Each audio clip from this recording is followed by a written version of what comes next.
It is an incredibly exciting time at Apple. There is so much going on across all of our businesses, all around the world. And you can feel it in so many ways, but probably nowhere better than in all these incredible stores that Ron and his team has opened around the world. Here's our store last year we opened in Beijing, China. An incredibly beautiful place. Here's Munich, Germany. We opened it to crowds and crowds of people in Europe. And this one, and this photo, is just unbelievable. This is Sydney, Australia. A beautiful city, has a beautiful Apple store. But just look at the crowds of people lining up in that store. And I don't know about you, but when I look at this photo, and I look at that big, gorgeous, glowing Apple up in front of it, and I think, what other company's logo could be there you could ever imagine in that photo? And I can't think of one company in the world that could have a store that beautiful, such incredible customers coming, bringing all their energy and love to visit with our stores and talk to the sales consultant and get help with the geniuses and do one-on-one training. I couldn't imagine any other company delivering something like that. Each and every week, now 3.4 million customers visit an Apple store around the world. That's unbelievable, unbelievable. And I'm sorry, I have to make the comparison. That's 100 Macworlds each and every week going on around the world in our Apple stores. So it's no wonder that what's happening with these stores is just so important to us. And they do it because they're such a great place to shop, but they also come because they want to get their hands on and touch and try out an iPhone, an iPod Touch, and yes, the Mac. The Mac has had a resurgence and excitement and interest with customers bigger than we've ever had.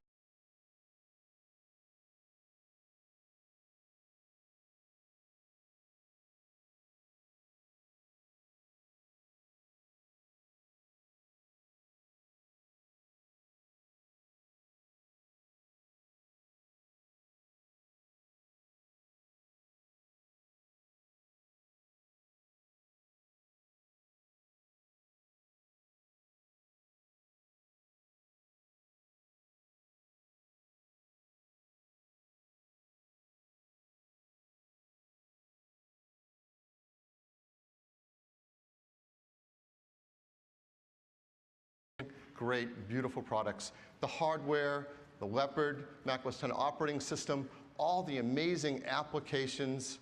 It's just tremendous. Well, if you want to hear some new things today, and I assume some people want to hear a few new things today, well, I've got 3 new things to tell you about. And I'm really excited to be the one to tell you about each one of these things because they're really special. First, number 1, an entire new version of iLife, iLife 09.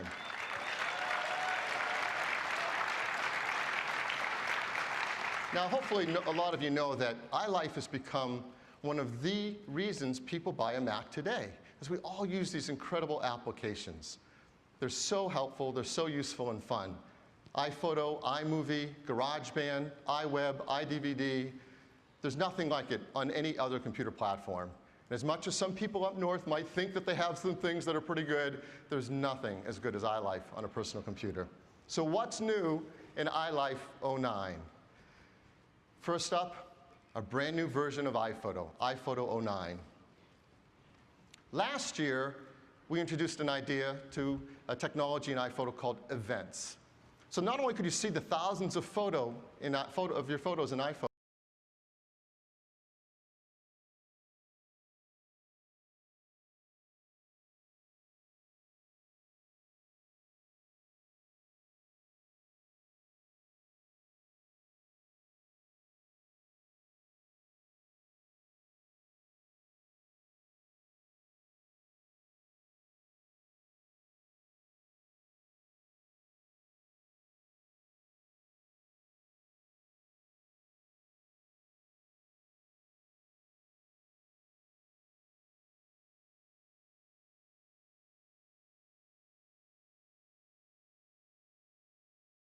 get and find whatever you want.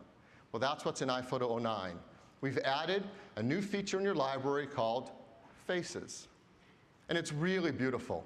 When you click on Faces, you get this great new user interface. It's a corkboard with snapshots of all your favorite people. If you want to find their photos, you just go into their snapshot, and there they are. It's really cool. How does it work? Well, Faces uses a technology called face detection. Yes. So when you go into an event, for example, this is a camping event, and I click on a picture, there's a new button on the bottom that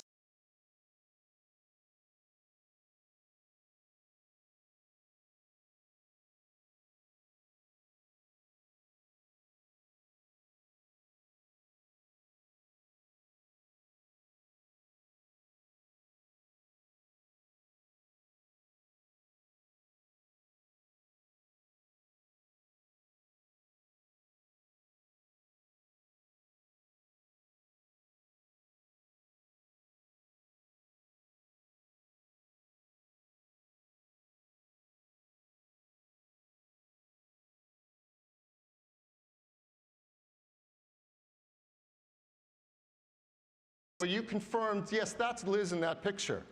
Down below, iPhotos looked through your photo library and found some other photos that it thinks might be Liz and is asking you just to confirm that so it knows how to find Liz across all your different photos. That's face recognition. And all you have to do is just single click on some of them and say, yeah, those are Liz. Or if you want, double click on a photo that isn't Liz to say that's not. And that extra help really helps iPhoto out a lot to do a great job finding all your photos of the person you're tracking.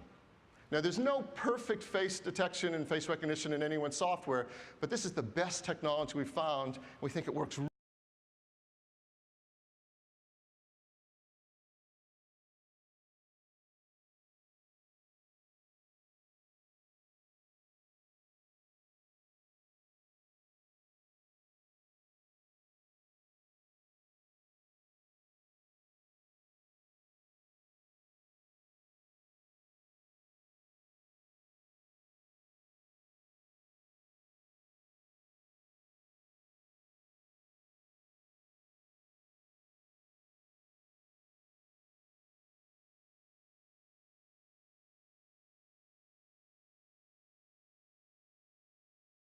We've added places. And when you click on places, what do you see? You see a map. And that map has pins where all your photos were taken. I mean, it couldn't be any easier than that. So how does Places work? Places uses a technology called GPS geotagging. Well, GPS chips we're finding in more and more things. In fact, they're starting to make their way into cameras. So new cameras like this Nikon Coolpix and the most advanced cell phone on the market, hopefully many of you have one, it's the iPhone, it also has a GPS chip in it. And both of these devices embed a geotag right into the photos you take. Well, what's a geotag? It's really simple.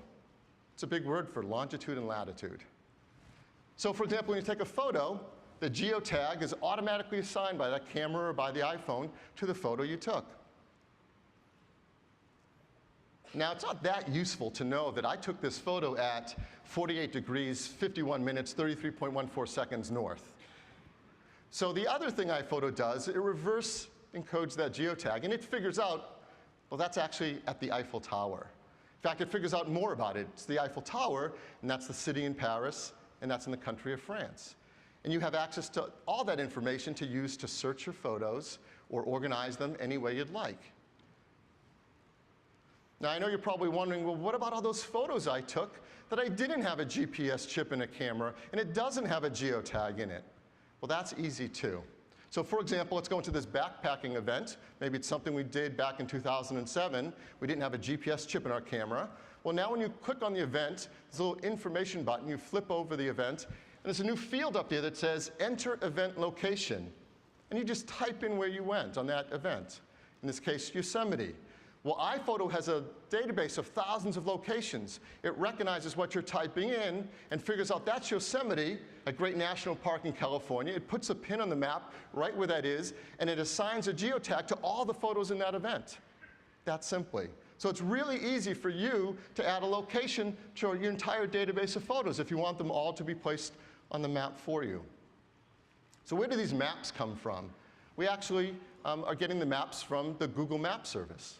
And so if you've ever used Google Maps on the web, you know exactly how to use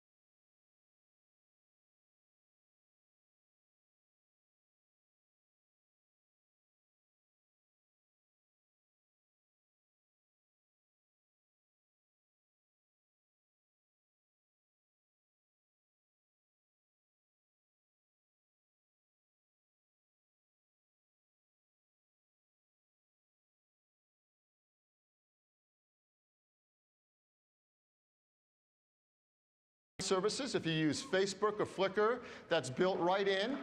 So how does that work? Well, for example, maybe you have a picture or a few of your friends. And of course, you've used faces in iPhotos, so there's some faces of the people you know have been assigned to them. And if you have your Facebook account set up, you just click the new Facebook button right there at the bottom of iPhoto, and it sends the photo right up to Facebook for you to share with your friends. One of the cool things is Facebook allows other people to name people in the photos if they know who they are, even if you don't. So let's say the person on the far right, you didn't know who that was. One of your friends can, in Facebook, assign that name, and it gets synced right back down to your iPhoto, and you get that name too.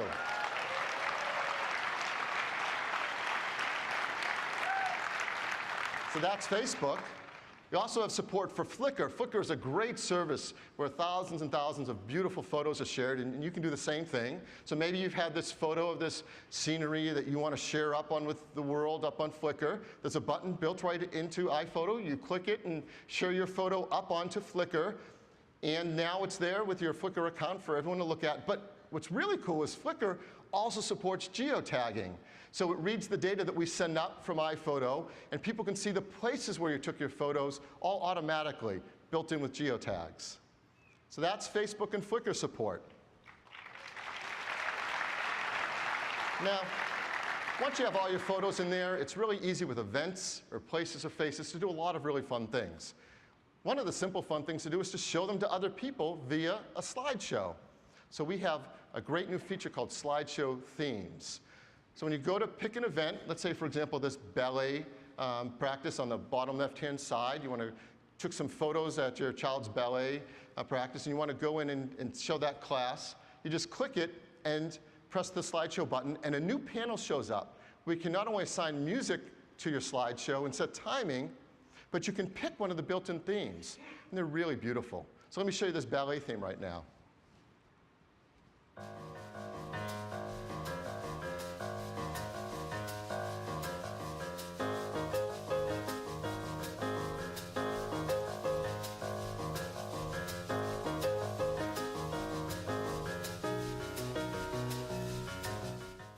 One of the cool things about that theme is you notice how beautifully the faces were in the center of the photos? They weren't taken that way.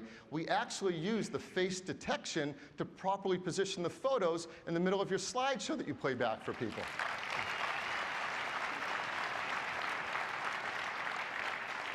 Maybe your kids are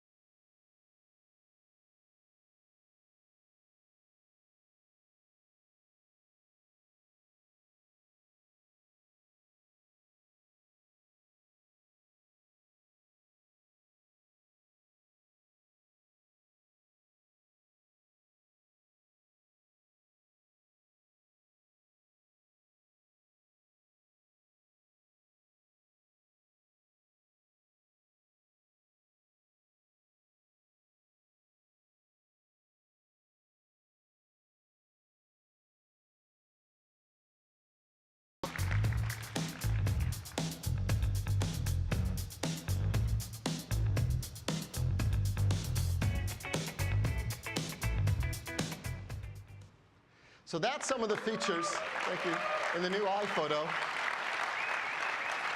When in addition to showing slideshows, One of the things that's been really popular with our customers is to print out photos and books right from their events and now places and faces they create.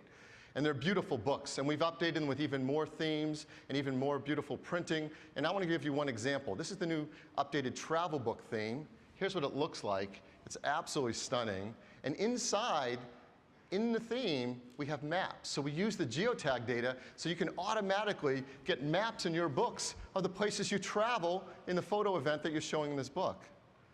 You can also have maps that have pins for the photos on that page and where they were taken. And that's all done automatically inside the new book feature on iPhoto 09. And you can print now not only on the sleeve, but customers have asked us to print on the hardcover as well. So these are gorgeous new books. So that's the new books. So if you don't mind, I'd really love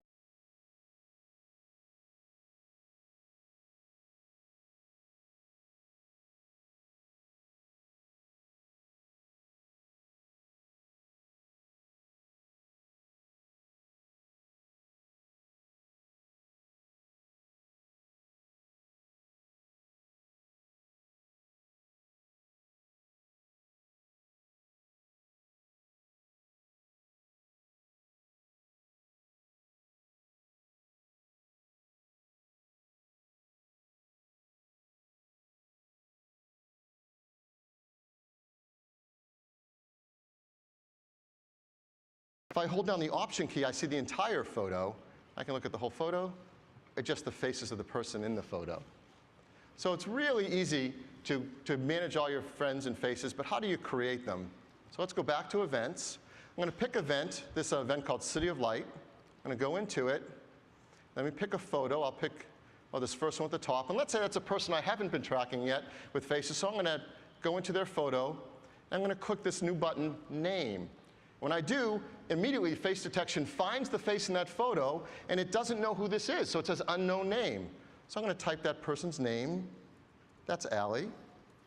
And that's it. I've named Allie, and now Allie will be in my faces section. I can manage it. Before I go back there, I'm going to hit the right arrow, go to the next photo in this event, and you see what iPhoto's done? On this photo, it says, first, on the right, it's asking me, is this Allie? So face recognition at work, it already recognized that might be Allie, and it just wants me to confirm it with a check to be certain, yes, that definitely is Allie. And the person on the left doesn't know who that is. Well, that's Allie's mother, so I'm going to name her Claire. And that's it. Now let me go to Faces, and you see Allie and Claire have been added with snapshots because they're people I'm tracking in Faces. Let's go inside Allie's face here, and now you see I've selected 2 photos I confirmed were Allie, so they're above the line. Those are for certain Allie. Down below, instantly, this is thousands of photos in this library, it's found all these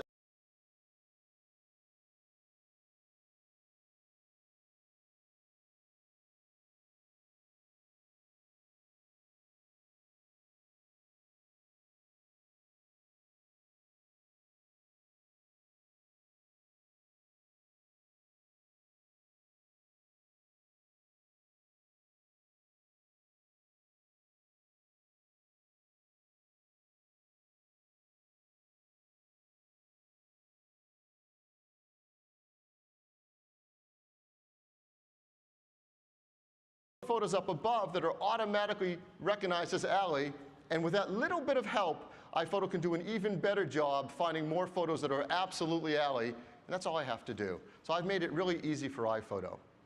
Let me go back to Faces. One other cool thing you can do is I skim across all these photos of Allie. I can just pick one and say, well, that's the one I want to be on the snapshot. So I hit the space bar, and that now gets saved as the default view of Allie in all the photos.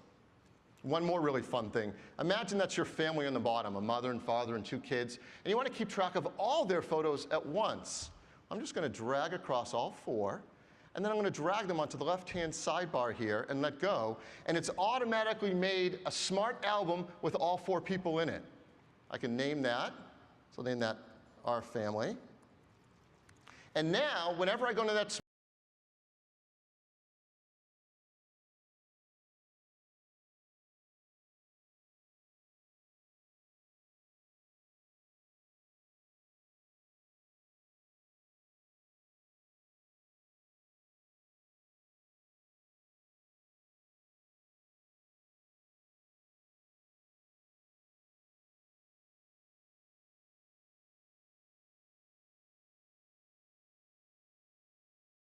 United States, and I can, for example, hover over this pin. Some photos were taken in Aspen. So whenever I see a pin and a name, I can just click the right arrow and go right to all those photos. So those are the photos that were taken at Aspen, even if they're across multiple events. So it's really easy to find your photos and look at them. Let's go back to events. Well, as I said, you might have photos that you took a while ago that weren't assigned GPS tags. For example, this pumpkin patch event was taken in 2007 and didn't have a GPS camera being used. So I'm going to click the information button, flip it open, and it says enter event location. So I'm going to start typing this really cool city out here on the coast, Half Moon Bay. See, I don't have to type very far. It recognizes the name from its list of places. I hit return. It's put a pin on the map on Highway 92 on the way to Half Moon Bay, and it's all assigned. Every photo in that event is now assigned to that location in Half Moon Bay, and I'm done. It's really that easy to add locations to all my events. Let me go to a second event. This one was taken with a camera with a GPS chip inside it, the City of Light event. Let me flip it open. This is really cool. There are the pins of the location of every photo taken in this event automatically on that map. Isn't that nice? If I skim over the photos, the pins highlight blue on whichever one I'm looking at. Very cool. And in the bottom of the map, there's a little arrow. It says Show in Places. I can go right from this window to Places. So I'm going to do that. Let me click Show in Places. It takes me right to places zoomed in on the map, right around all those photos where they were taken in Paris. So that's really cool. And I can zoom in, double click on a map. As I said, we also have a satellite view. Let's bring up the satellite view. Going even further, you can see the Eiffel Tower right there. I see a pin on it. Someone also pointed out, wait a minute, there's a pin on the water. Well, of course, they took a boat ride along this end and took a picture of it. But let me click on this pin right here of the Eiffel Tower, and sure enough, there are the photos that were taken at the Eiffel Tower, right there in Places. Well, let's go back to the map. I also know some photos were taken of around the Arc de Triomphe, but I don't remember exactly where that was on the map. Well, I could scroll around until I find it, but there's another view in Places I haven't shown you yet. This is the map view.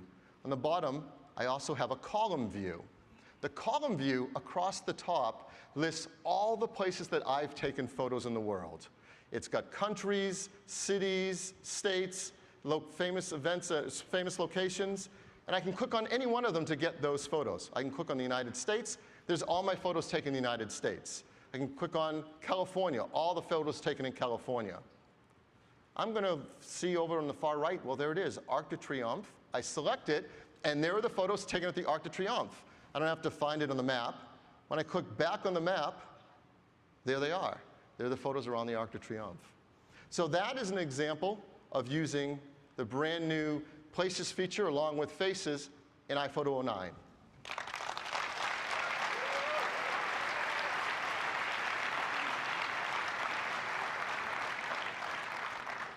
Well, I hope you're as excited about it as I am. I love taking photos, love managing them in iPhoto.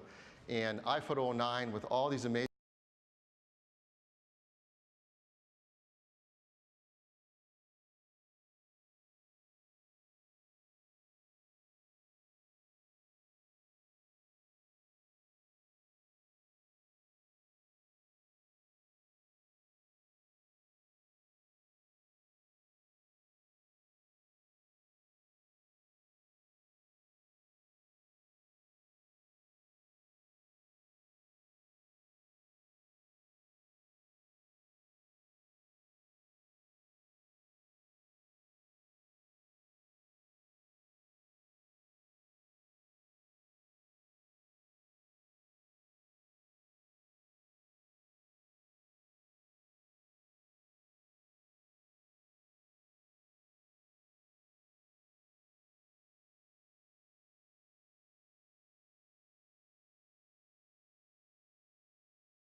sensitive menus pop up, showing you all the powerful things you can do with a single click.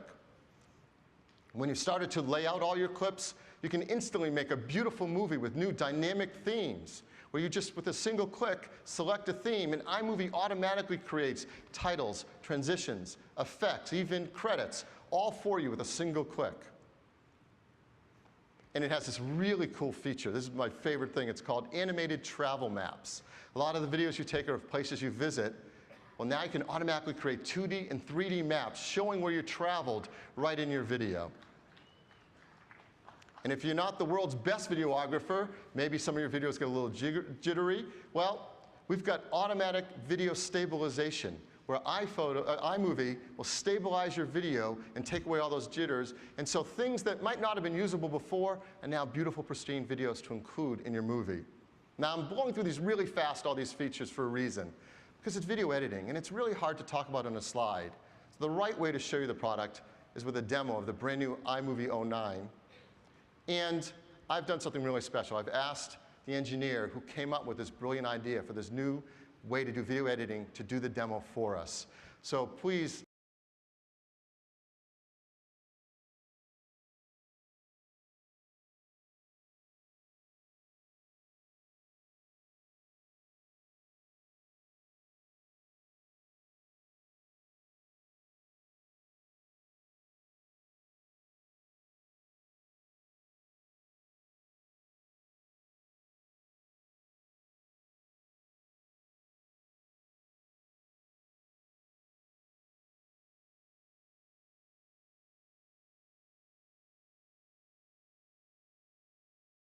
Of this clip. All I have to do with iMovie 09 is let go, and up pops this new menu. And because I have the advanced mode turned on in preferences, I get even more choices than what Phil showed before. I get things like cutaway, picture-in-picture, green screen that are available to me. But we're going to go ahead and do an insert. And so once I do the insert there, the clip gets dropped in right at the spot where I let go. I can play that back. And you see we have a nice cut over to that shot. Let's take a look at a clip down here.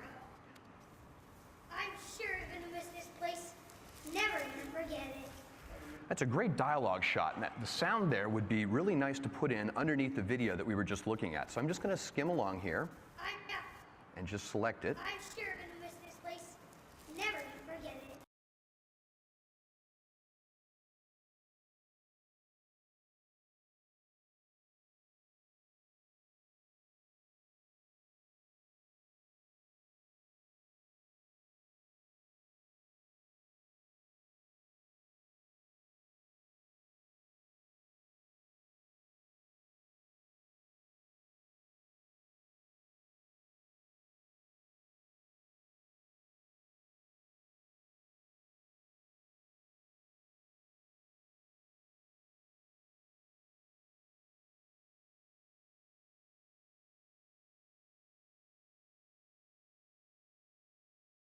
And I'm going to drag that up in here. Now let's take a look at that.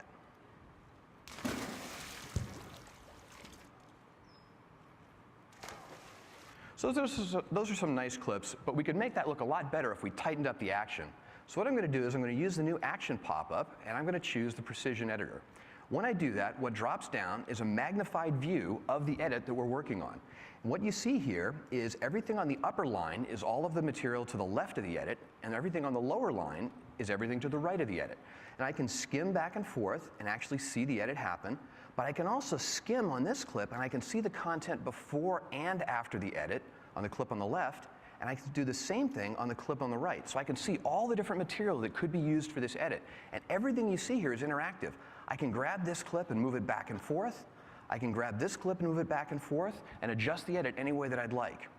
Another really cool thing that I can do is I can actually come in here and just pick a spot and just click. And when I click, that point will slide over and that becomes the point where the edit takes place in that clip.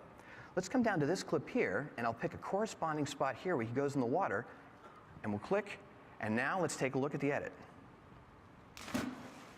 So we've got this nice kind of shift in the angle. Now, very, very easy. So if we just take a listen here now to the audio. Notice the audio shifts there because the audio is cut cutting at the same point the video does, and so because of the change in the angle, it sounds different. We can take care of that by just selecting the audio button here, and now I can actually see my audio track separately here, and I can actually go in and I can adjust this separately by dragging it. So now what I've done is I've made the audio on the first clip extend beyond the edit point. So let's go ahead and play that back.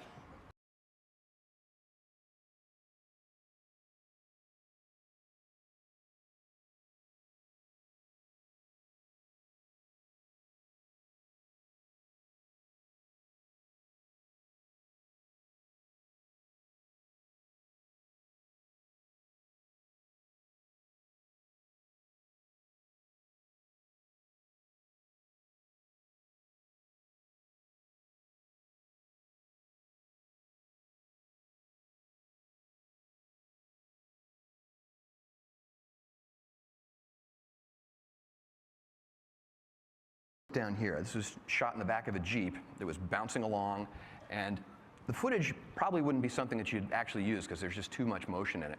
One of the really cool new features we have is video stabilization.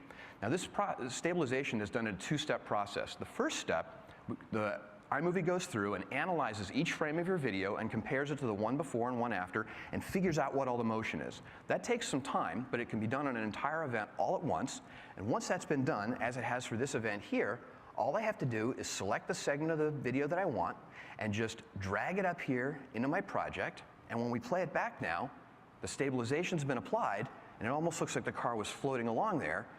So you can see a huge difference.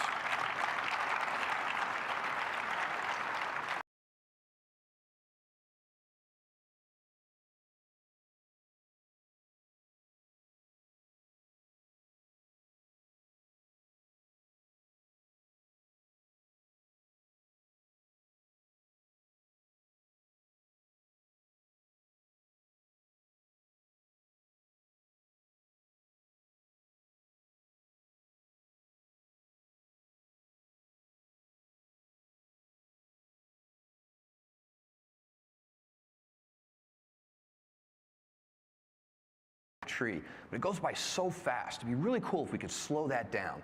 So let's go ahead, we'll select this, and I'm just going to drag this up here into my project. And now from the action menu, I'm going to choose Clip Adjustments. This brings up my inspector and allows me to adjust things. So we've got a nice slider here for speed. If I drag it to the right, the clip will go faster. Drag it to the left, the clip will go slower. We'll go ahead and do that, and let's just play that back. You'll notice it's now at half speed, no rendering, no waiting, takes place immediately. Another cool feature we have here is we have video effects. So we've got some great effects that you can do, and all I have to do is skim back and forth across the thumbnail and I can see what it looks like. We've got some really cool effects like cartoon, we've got a nice vignette, we've even got an X-ray effect. One that a lot of people like is aged film. So I'm going to go ahead and select that, and so now if I play this back, this clip's been stabilized, slowed down, and the aged film has been added, no rendering, all done in real time. It's going to make it really easy to enhance your movies.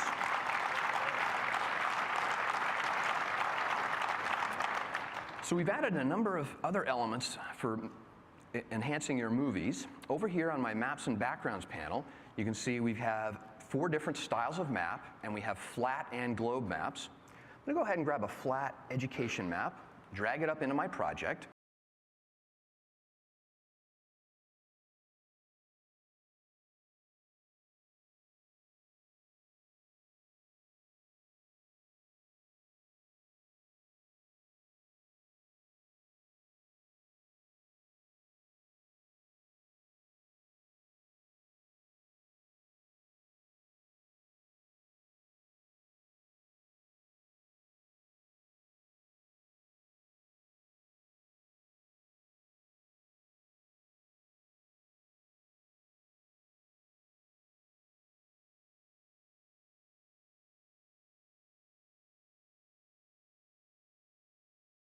Now.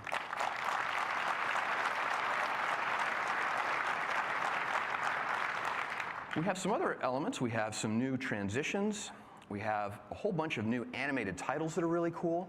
The thing I'm going to show you now is our themes. So with the themes, we have 5 themes, and I can skim across to get a look at how they look. We have things like comic book and scrapbook, film strip. I'm going to go ahead and pick photo album. And when I select this, what iMovie is going to do is it's going to go in and it's going to add some titles and transitions. It's going to go ahead and put a title at the beginning, and it's going to use the name of our project automatically. It's going to put in some cool transitions in here. It's going to mix those with cross dissolves, and it's even, down at the end, going to put an ending slide in, and it's going to use the name from the address book on this machine. This is Phil's machine, so it's picked up his name automatically. So let's go ahead and switch over to full screen and take a look at what that looks like.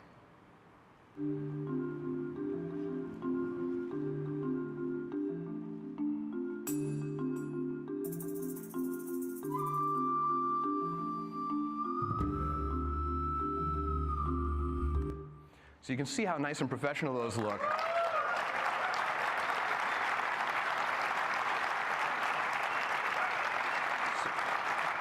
So super easy to create really great looking movies. This is actually just a subset of all the new features in iMovie 09.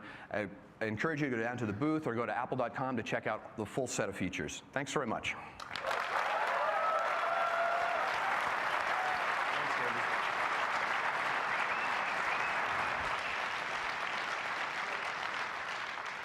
Isn't that incredible?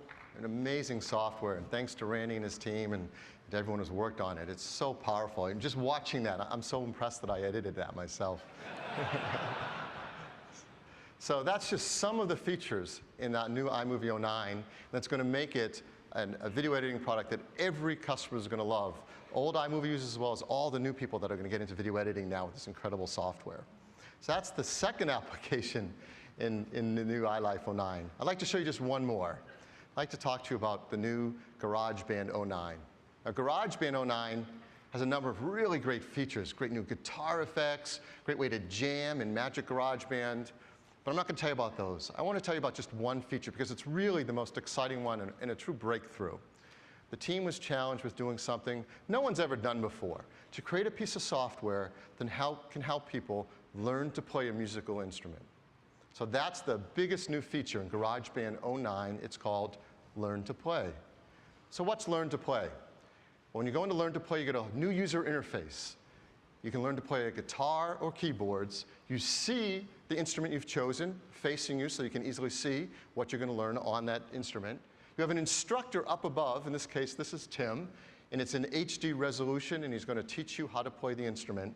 And down below at the bottom of the window are controls so that you control the rate at which you learn, the sections you're studying, do it slowly, quickly, jump ahead. You're in complete control of the learning experience. So we just play a snippet of one of these lessons to give you a feel for what it's like to learn to play in GarageBand 09. This is the first in a series of lessons that will help you learn how to play the guitar. In this one, I'll give you a short introduction to the instrument and help you get started quickly with some music that's really easy to play. Many blues and jazz songs use a chord progression called the 12-bar blues.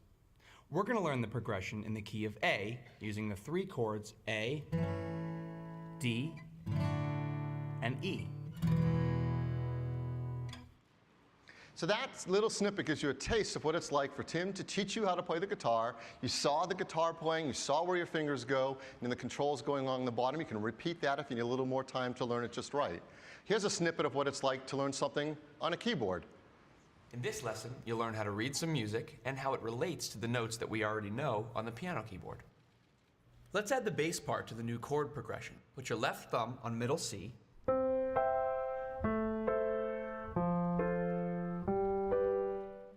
So in addition to what you saw in the last lesson, this one now you see what it's like to have notation turned on to learn the notation along with how to play the keyboard. It's so simple and such a breakthrough way to learn music. But with the new GarageBand 09, we bundle for free 9 basic lessons for guitar, 9 basic lessons for piano, and you download the ones that you want to use when you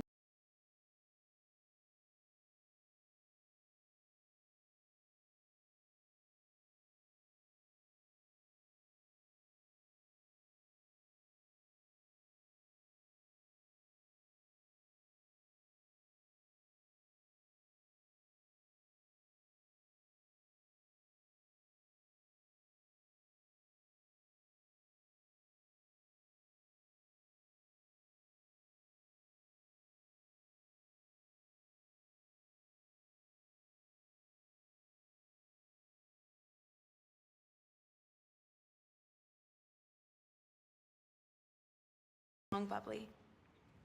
Hi, I'm Patrick, and I'm going to show you how to play my band Fall Out Boy's song, I Don't Care. Hi, I'm Sting, and I'm here to teach you my song, Roxanne. So that's a few of the guitar players, and there's more, right? Yeah. What about the keyboard? Hi, I'm Sarah. I'm going to be teaching you today how to play a simplified version of my song, Angel. Hi, I'm Ryan, lead singer of One Republic, and right now I'm going to show you how to play the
Well, now we come to the verse of Proud Mary.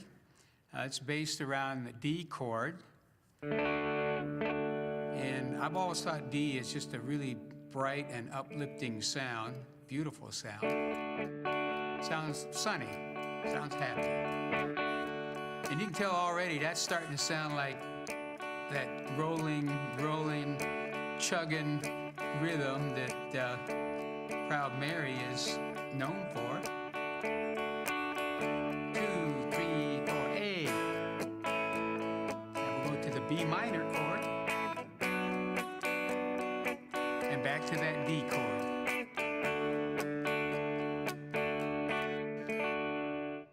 So that's just a clip of all this incredible content in these GarageBand lessons.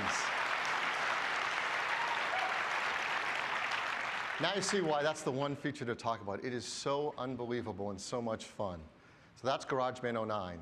So those are the 3 applications in the whole new iLife 09 suite I wanted to talk to you about. There's also, of course, a new version of iWeb and iDVD as well. So that's iLife 09. As you know, iLife ships free on all new Macs. One of the many reasons the Mac is the best personal computer in the world. And to upgrade, as before, is $79. And if you have more than one computer in your household, you can upgrade a family pack for $99. That's up to 5 computers in a house. And the new iLife 09 will ship at the end of this month, late January. So that's iLife 09. And that's the first thing we wanted to talk to you about.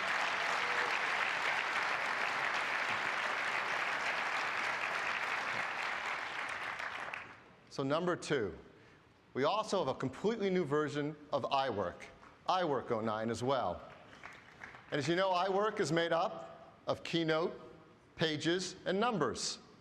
So first up, Keynote 09. It's what I'm working on and using in this presentation, so you know it's rock solid. Keynote 09. Well, one of the things we focused on in Keynote 09 is giving you some really powerful animation tools that combined all together can help you make incredible professional presentations.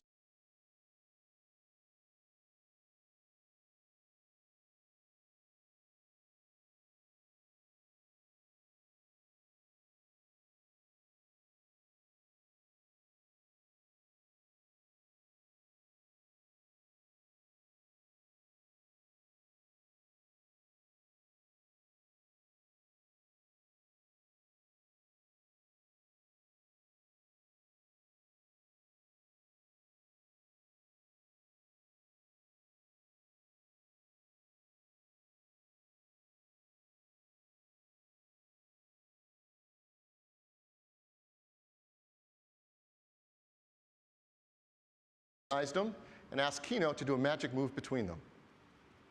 It's really simple, really powerful. So that's the magic move. Second, object transitions. What you can do with object transitions, have a lot of objects on your slide and ask Keynote to move from this set to another set of objects with a bunch of powerful transitions. So for example, the first object transition I'm going to show is called object zoom. We're going to zoom these objects from one slide to the next. And here's how it goes. Now, if you look closely, those objects zoomed with a different rate of speed for the different objects. And the second slide started to show up on the first slide before it was even done and off the screen. Something near impossible for us to do with techniques ourselves, but automatic now in Keynote. Here's another one that's really powerful, what I just explained with this perspective move. Check this out. It's a simple, beautiful, powerful transition. And now we're going to move these objects off the screen with an object push-up. Again, simple, powerful object transitions that you can combine with other techniques to make advanced presentations. And this last one, text transitions, are really great because the simplest thing, doing a transition between text objects, can be beautiful and really powerful. I really love the first example the team came up with. I like this one. It's called a swing transition. I like that one. Read whatever you want into it. Next, a shimmer, energy. It's for you, Al. And here, this is called an anagram. If you don't know what an anagram is, you will by watching this transition. There's an anagram transition. So great text transitions in addition to magic moves and object transitions. You put them all together. There's some really powerful tools to create your presentation in a way that people just won't believe how you did it. We also have animations on charts. The charting in Keynote is the best there's ever been in a presentation application. Beautiful charts with incredible textures on them. And these new chart animations bring in and bring out your charts in incredible ways. So first up, I'm going to do a crane move. Bring in this graph, and it's got a beautiful metallic shine that's reflecting as it's moved into the slide. Here comes another one, a rotate. Now we've got etched metal, and this is a new cylinder shape that's in Keynote 09 that you can use on your charts. Here's a third one, a rotate and grow, with a chart using new stone texture on the chart. And the last one, a zoom through the z-axis of a pie chart using the new beautiful wood textures as well. So we have incredible new chart animations to make your slides just beautiful. And in addition to all of this, of course, we have beautiful themes in Keynote. And now we have even more themes where you have these gorgeous setups like Kyoto. You just pick it, and all your slides have this beautiful look of the fonts and the graphics and the backgrounds. Here's Showroom, brushed canvas, Venetian. So that's just some of the new themes you can use to make your presentation beautiful in Keynote 09. There's one more feature. It's something you get extra, but it's really cool. If you want a way to wirelessly control your presentation, we have the new Keynote remote. So what's this? This is an application you run on your iPhone or iPod Touch.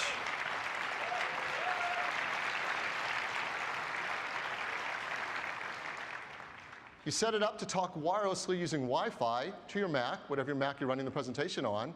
And if you have it set up in a vertical mode, it shows you your slide, plus any speaker notes you want. You set it up horizontally, and you see this slide and the next slide. And in either mode, you just flick it with your finger, and that's how you advance or move backwards and forwards through your slides.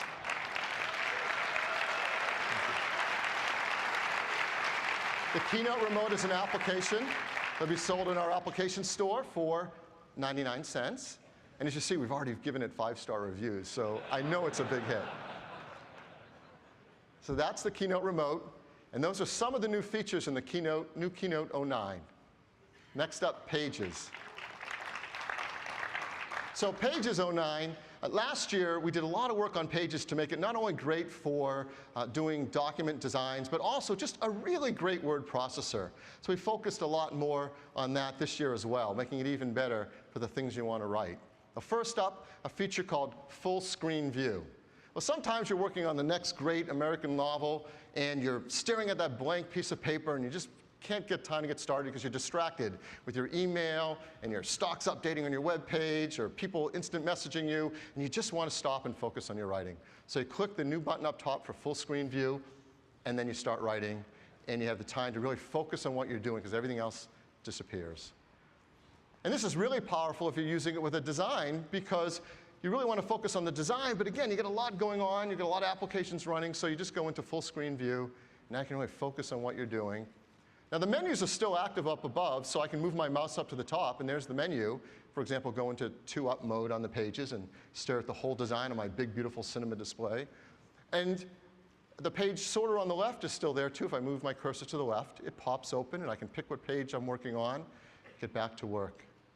So that's the new full screen view in Pages to really help you work on your writing. Second, this has been asked for by a lot of customers, great outlining built right into Pages.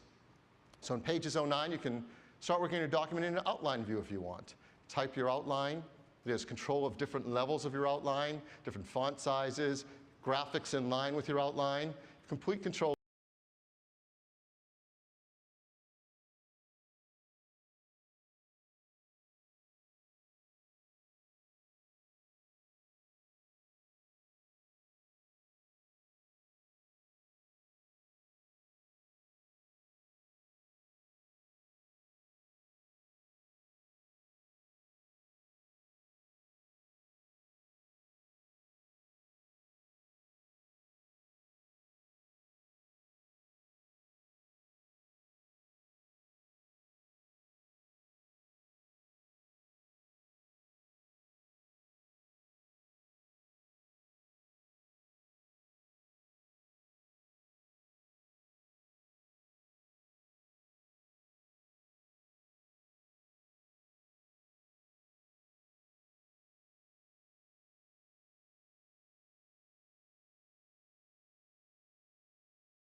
So those work seamlessly together now.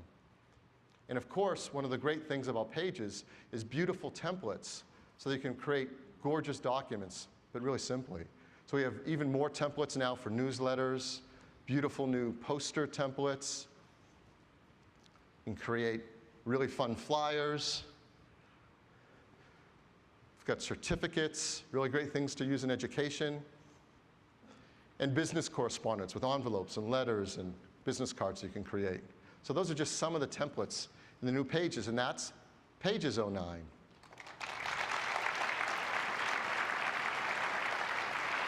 And the third product in iWork 09, Numbers. Now last year, Numbers was the first time we brought it out, version 1.0, and customers really liked it because finally it was a fun, easy-to-use spreadsheet done the Apple way. So this year we focused on really filling out all those features customers tell us they wanted added to make it even more powerful in the spreadsheet they can choose to use all the time. And that's what we've done. So for example, in Numbers 09, we've added table categories. A lot of the data you add into a spreadsheet is actually a table. For example, this might be a list of kids trying out for the Little League in your town. You've got a long table you've entered with all their names and their position, and someone asks you, well, how many catchers and pitchers do we have? We need to figure out how many teams we can make. Oh, you need to reorganize your table. You didn't build it that way. Well, now you can pull down on a column, and there's a new categorized by this column choice. And you can reorganize your table by whatever column you want. So we'll categorize by the position column. We'll add a subtotal. And now you've automatically created a table based on that column as opposed to how you had it organized by name before. And you can dynamically switch around any categorization you want. It's simple, but really powerful way to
multiple axes.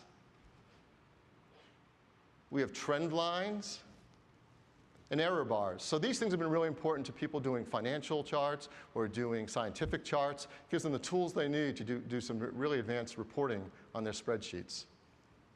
And a lot of our customers use numbers with Keynote and Pages, so we've made it so they can link together and you can keep your charts updated. So let's say we have this running club chart we've created inside numbers, and we cut and paste that, or copy and paste that into a Pages document. And now there's a new linked UI, so you can keep those linked. And anytime you update the numbers spreadsheet, just by clicking that one button, it's kept up to date in your Pages document. You don't have to go and cut and paste it back together. They're now linked. And unusual for a spreadsheet, beautiful templates. So templates for doing home finance, templates for use in education, templates for keeping track of things at home, like home inventory. So lots of beautiful new templates. So that's Numbers 09. And that completes iWork 09. As before, iWork is $79, $99 if you want to get a family pack for at home. And for the first time with iWork, if you purchase iWork when you purchase a new Mac, you can get a really great deal of just $49. So for me, it becomes a no-brainer to get iWork when you get a new Mac. And iWork 09 starts shipping today. So that's iLife and iWork. We think a lot of customers are going to want to get both. And there's still some people out there who haven't upgraded to macOS 10 Leopard. Don't know why, but they really need to. It's time. And it's actually needed for the new iLife. And so some customers will look at it and say, well, I've got to go purchase all three. I'm not sure I want to do that yet. Well, we've made that really an easy choice for them because there's a new product called a Mac Box Set, where they can just get all the software in one box at a really nice deal for $169. So the Mac Box Set will ship in late January when iLife is also finished and shipping. So they'll ship as part of that. So that's iWork. Now there's one other thing we're doing with iWork that I'm really excited to tell you about. And it's a service we've been working on, a service called iWork.com. Now this is a really, really cool idea. And we're going to be announcing the beta of this so customers can get involved with us and try it out and help us make it really great. So what is iWork.com? iWork.com is a new service for you to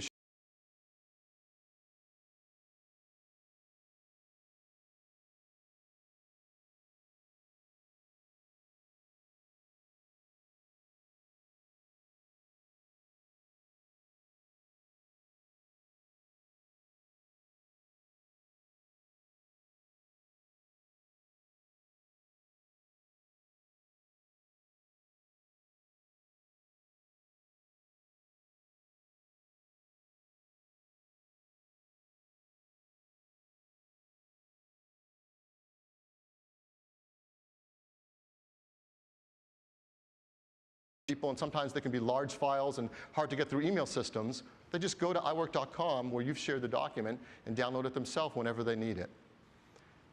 Now, this is a really exciting new service, so I'm proud to be the first to show you how it works and what it looks like. So first, I'm at my Mac, and I'm going to launch a document in the brand new Pages 09. So this is a document you can imagine in my spare time. I'm a rocket scientist, and I've been studying exploration in space. And I can look through my document, and yeah, I think it's really good now. I'd like to get some other people giving me some feedback on it, so I want to share it with some others. To do that, I'm going to use iWork.com.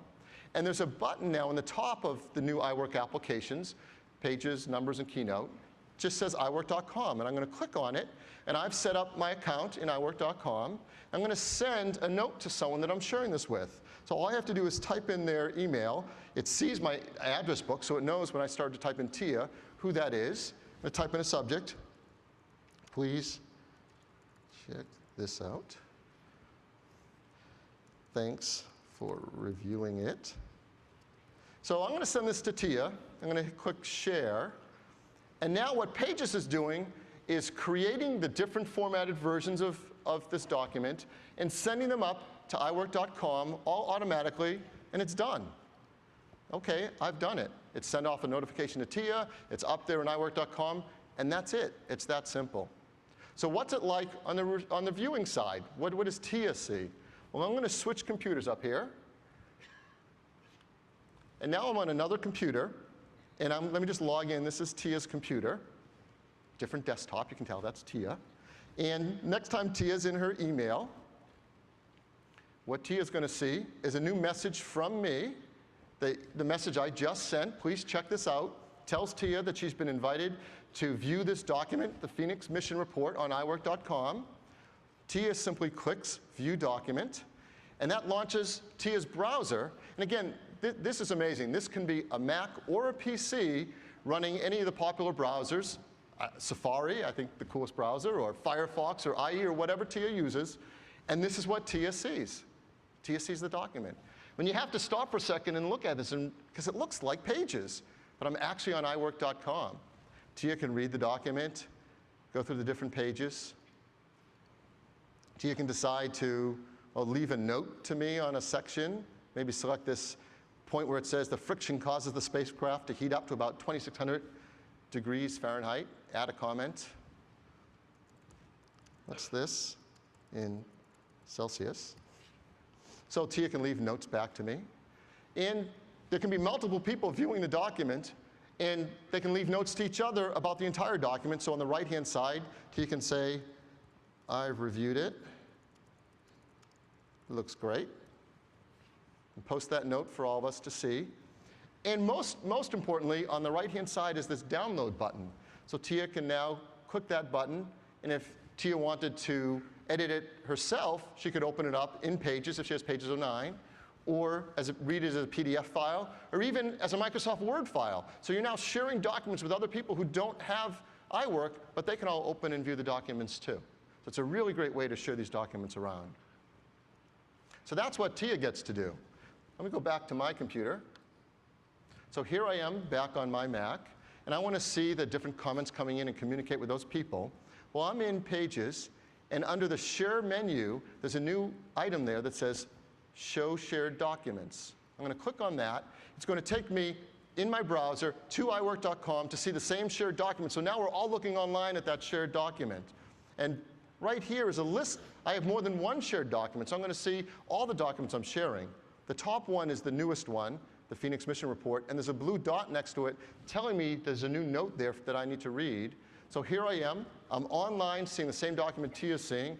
I see an orange tab on a page telling me there's a new note there, and there's Tia's note, and I can reply right in the note. I can write back in the document-wide notes. It's all right here for us to collaborate together. Let me go back to my shared documents list. So I have Pages document, Keynote documents, Numbers documents. As many as I want, I can share here on iWork.com. So for example, let me click this Keynote document. And there's a Keynote presentation that I've shared online via iWork.com.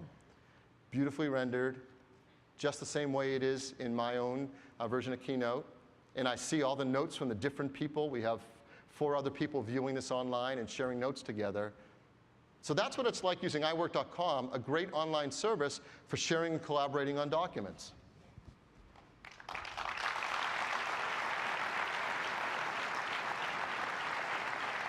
Now, this is the beginning of a new service. It's something that we're going to find out together all the great things we can do. Customers can sign up free for the beta. In the end, it'll be a fee-based service, but for now, it's a free beta to collaborate with us. There's a place where customers can send in their comments and tell us how it's working and ideas they have for how it should do it, how it should work. And I think there's things that we haven't even discovered that can be really powerful. For example, this is a lot easier way for me to send you a document rather than trying to send big files through email. It's also a great way if I want to get to documents anywhere in the world. I can put some of my important documents there, and I can go up to any computer, go in the browser, and get access to those documents wherever I need them without even taking my computer with me. So a lot of really powerful ideas in this new iWork.com service. So again, it's a beta, and it launches today. And as a publisher, you get to it via the new iWork 09 applications that started shipping today. So that's the second thing, iWork, in addition to iLife, that I want to talk to you about today. One more thing, the third thing, and number 3 is the new 17-inch MacBook Pro. Yeah.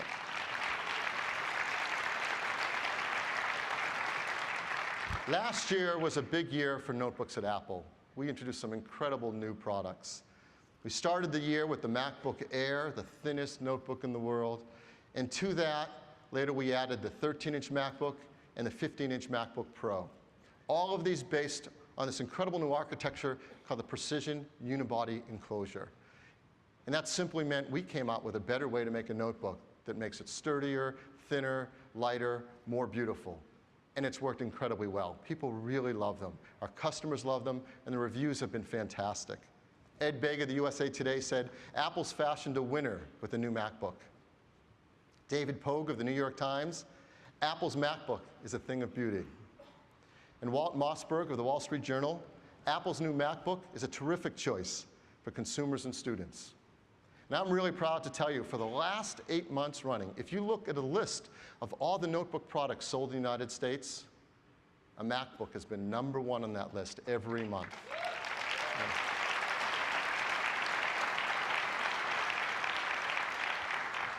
So these products are great. The new 13-inch MacBook and the 15-inch MacBook Pro. And I'm really proud to be the first to show you the new high end of our line, the 17-inch MacBook Pro. It's absolutely stunning. It's super thin, 0.98 inches thin. That's the world's thinnest 17-inch notebook. At 6.6 pounds, it's also the world's lightest 17-inch notebook. And it's simply stunning. It's got a beautiful 17-inch LED backlit display that's high resolution, 1920 by 1200. And this is the best display we've ever shipped in a notebook. It's got a wide viewing angle, 140 by 120, high contrast ratio, and displays the most amount of colors we've ever displayed on a notebook display, 60% greater color gamut than the previous 17-inch notebook display. As you know, our notebook displays have this beautiful glossy finish on them, really helps get dark blacks and great color contrast.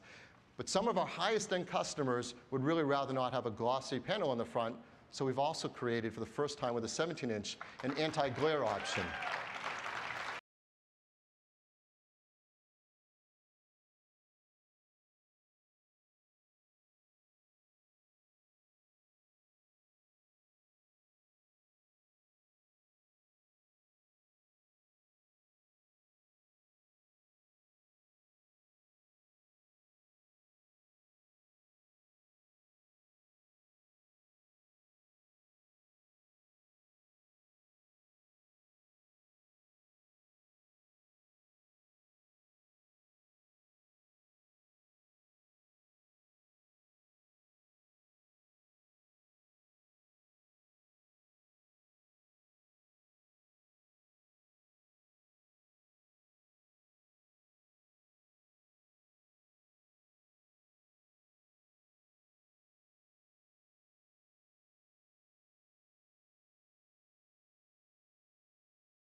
Gestures we've come out with, it has been a big hit with customers. Inside, we've got a new generation of Intel Core 2 Duo processors that get us up to 2.93 gigahertz with a 6 meg L2 cache. Can have up to 8 gigs of memory, now running at a gigahertz of DDR3. And what's been really successful with these new MacBooks is the new NVIDIA graphics options. So we've built in both the integrated GeForce 9400M as well as the discrete 9600 GT with 512 megs of memory. So you have both built in. Hard drive standard with 320 gigabytes. And you can also upgrade a solid state drive if you'd like that up to 256 gigabytes. And it's got all the features that make MacBooks and MacBook Pros unique that no one else has. I won't go through the whole list, but they're all in there. This is the coolest notebook. And it works with the new mini DisplayPort with our brand new cinema display, our LED cinema display. It's absolutely beautiful together. So I've talked about all these new features, but I haven't talked about one that's the most innovative and greatest new feature, and that's the battery. So we challenged our engineering team to do something really important, to deliver our longest lasting battery life ever, but to do it keeping the notebook just as thin and just as light. So to explain what they've done and how they've done it, I'm going to run a video where the engineers can tell you themselves about this great new advance in battery technology.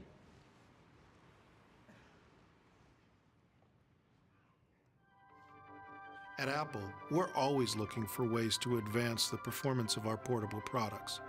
Battery technology and design was one of those areas that we saw the opportunity for some really key advancements.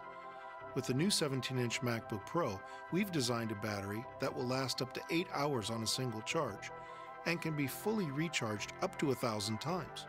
And we've done it all without adding to the size, weight, or even the price of the notebook. In the process, we've built a more environmentally friendly computer. The key to building a long-lasting battery is making it bigger. A bigger battery with more capacity means longer battery life. When we design a portable product, every 1/10 of a millimeter is precious. The challenge, designing a bigger battery, is where to find the space to put it. We found that when you design for a removable battery, there's a lot of wasted space. A lot of that space and volume is used for mechanisms, structure, battery compartment, even removable doors.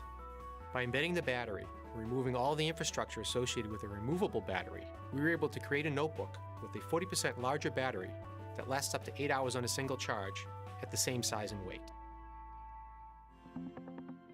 In the case of Apple, we have scientists, chemists, engineers that are dedicated to battery development. So we're able to build batteries that are custom designed for the computers that they're going to go into. Battery life is really just a simple matter of how much energy you can store in the computer. When you open up a notebook computer from a lot of our competition, you'll see cylindrical cells that are like AA batteries that you can buy. There's a lot of empty space in there. That's space that you could use for storing energy.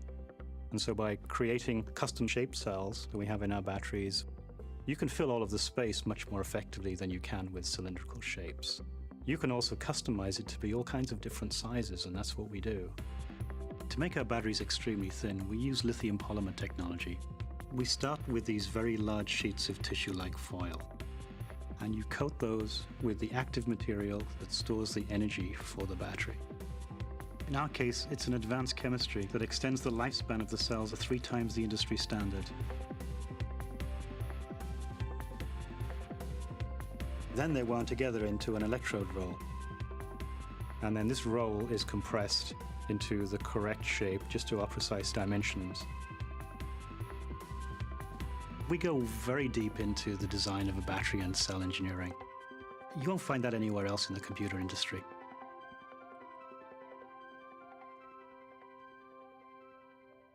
In addition to advanced chemistry, one of the breakthroughs of our battery design is the concept of adaptive charging. This actually reduces the wear and tear on the battery as we charge it. With these new technologies,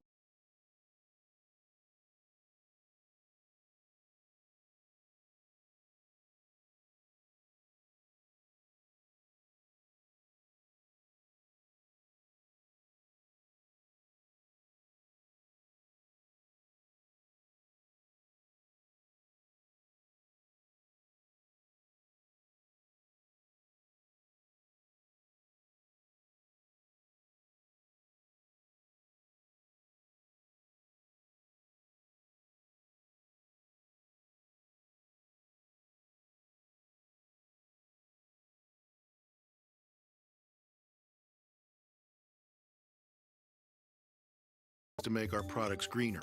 From an environmental perspective, the new 17-inch MacBook Pro is a real breakthrough. It's free of many of the harmful toxins found in other computers. It runs on less than 50% the energy of a single light bulb, and it's made of highly recyclable aluminum and glass. But we also take it one step further. Because this battery can recharge up to 1,000 times, its lifespan is extended up to 5 years. That means a lot less batteries will end up in landfills.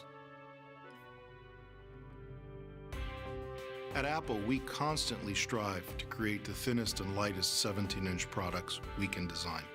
And often this has led us to the very forefront of battery technology. We've thought about how do you accomplish this really far-out goal of being able to get a useful day's worth of work done on a single battery charge? And how do you create a design where the battery can last for years and years? And we think we finally come up with a convergence of technologies that makes that dream that we've been pursuing for a long time really possible.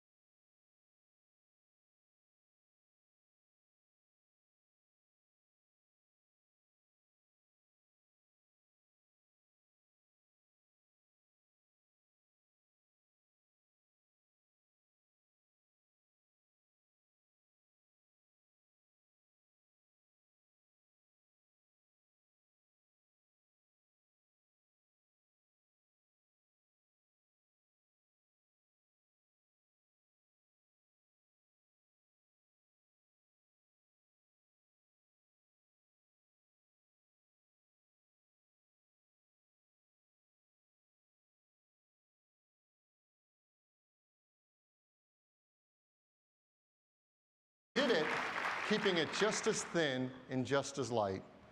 And more importantly, they did it in a way that's incredibly environmentally friendly, because longer recharges, more of them, mean it lasts longer, and fewer batteries are thrown away and disposed of in our environment. They're also PVC-free and BFR-free, and if you ever do need to exchange it, we've got a take-back and recycling program to make sure they're disposed of properly. So it's a really great story, and it's a breakthrough that we're really proud of. The new 17-inch MacBook Pro, as before, it comes in one configuration. You can build to order any options you want. The same price as previously, $27.99. And that gets you the 17-inch LED display, a 2.66 gigahertz Core 2 Duo processor, 4 gigs of a gigahertz memory, both the integrated and the discrete NVIDIA graphics, a 320 gigabyte hard drive, and a super drive. And the new 17-inch MacBook Pro starts shipping at the end of this month in late January. Now, as we've done on a number of our products going forward, and we want to keep doing, we want to give you an environmental report card.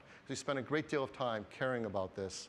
And first of all, our new 17-inch MacBook Pro is EPEAT Gold status, which is a really great standard and the highest level for our notebooks. We have arsenic-free glass, BFR-free, mercury-free, PVC-free system.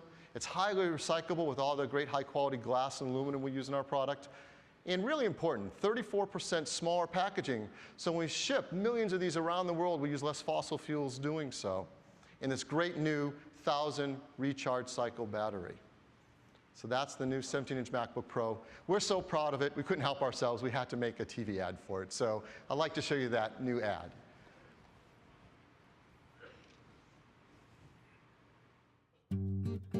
This is the new 17-inch MacBook Pro.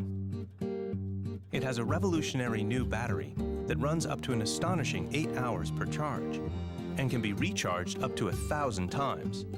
That's a typical 5-year lifespan, which is nearly 3 times longer than batteries in most notebooks and means fewer batteries in landfills. Just another reason the new MacBooks are the world's greenest family of notebooks.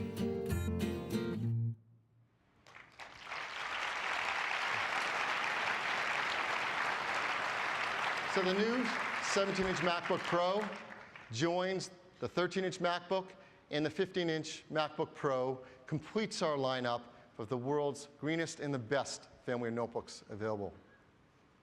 So we do have one last thing in this Macworld keynote, and we have some news, some things we're doing with iTunes. So I know I told you to tell you it's all about the Mac, but there's one last thing. There's some pretty powerful things that are amazing happening with iTunes, and I think it's important to share them. iTunes is the world's best music player and has the most amazing music store. We started the iTunes Music Store 6 years ago in 2003, April of 2003. In just less than 6 years, what's happened has been astounding. We've now sold over 6 billion songs. It's amazing.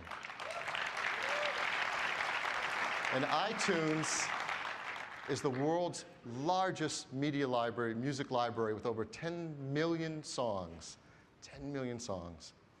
And we now have over 75 million accounts with credit cards. Now, if you remember back in 2003, we started iTunes saying we wanted to give customers a legal way to purchase music digitally over the internet. And it's so great to see how many people agreed with us and want to take part in this legal way to purchase music. And with all this, iTunes became the #1 channel for music in the United States.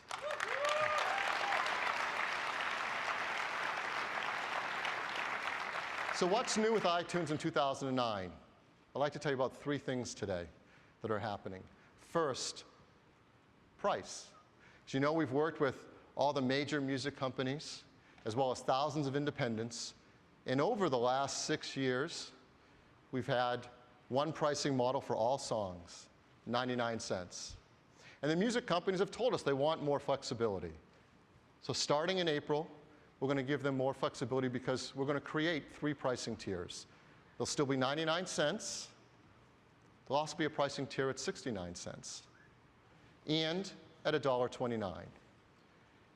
And based on how they choose to offer us their music, we'll sell them at $69, $99, and $129. And I can tell you, we know already that more songs are going to be sold or offered at $69 than $129. So there's going to be a benefit to a lot of customers. So that's the first thing, what we're doing with price, and that comes in April. The second thing we're doing, iTunes Plus. If you followed what we've done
hot, you can check the top albums and songs. You can find an album you want to buy the album, buy the song.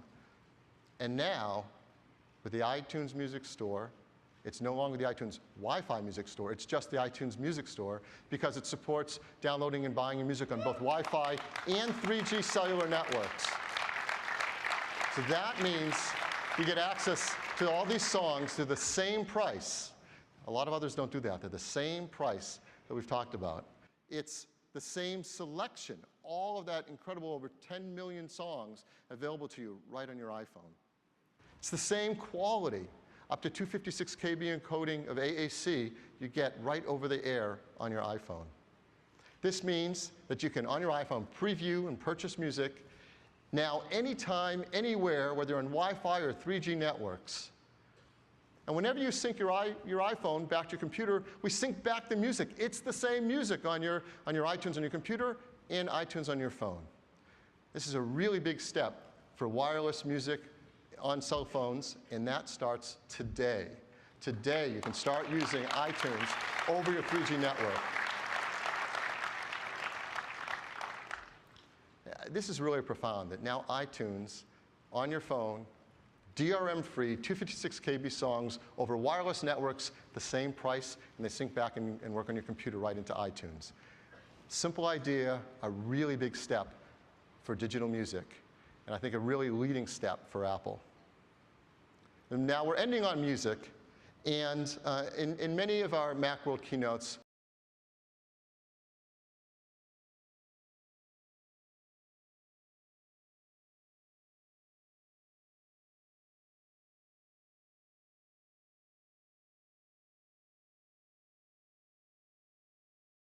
matters.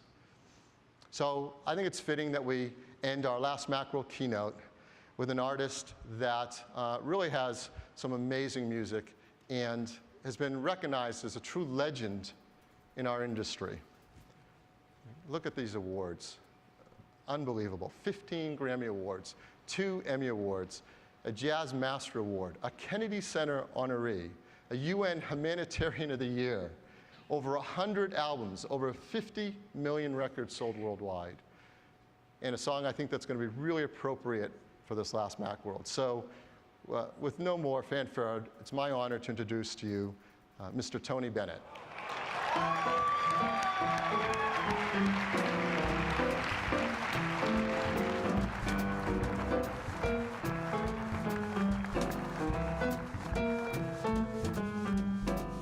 Out of the tree of life, I just picked me a plum.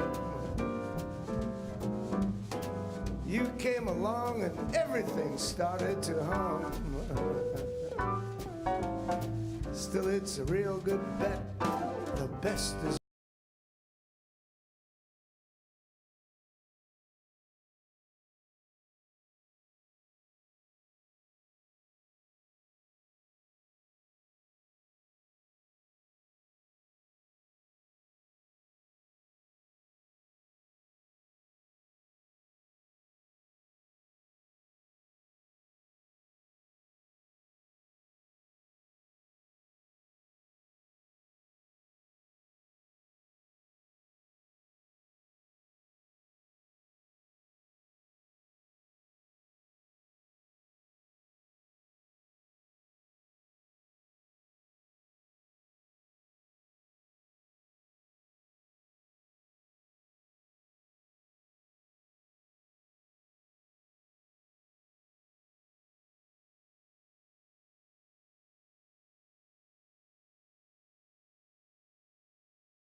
the best is yet to come, and babe, won't it be fine?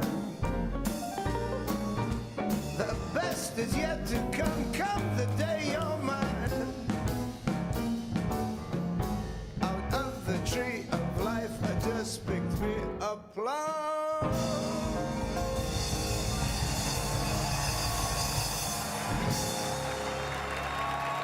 Good morning.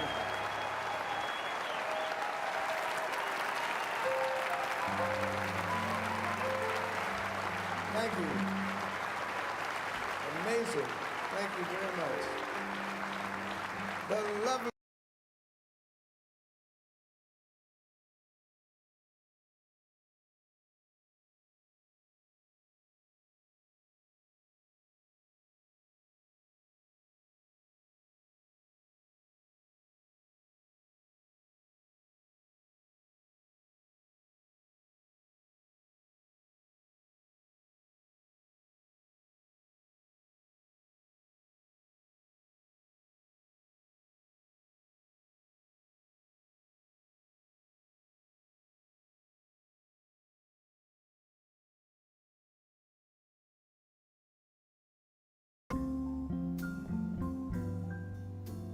high on a hill,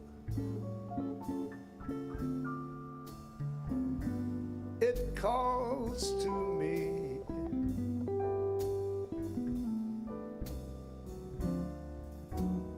To be where little cable cars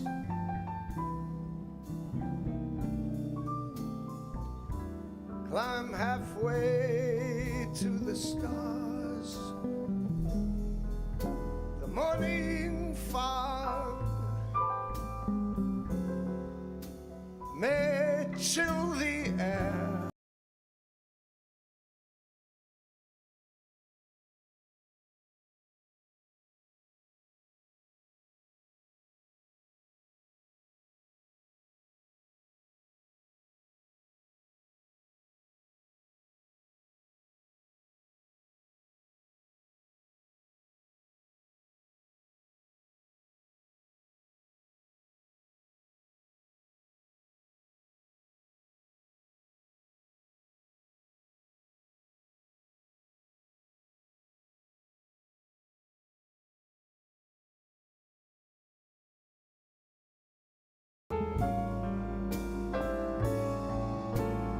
San Francisco.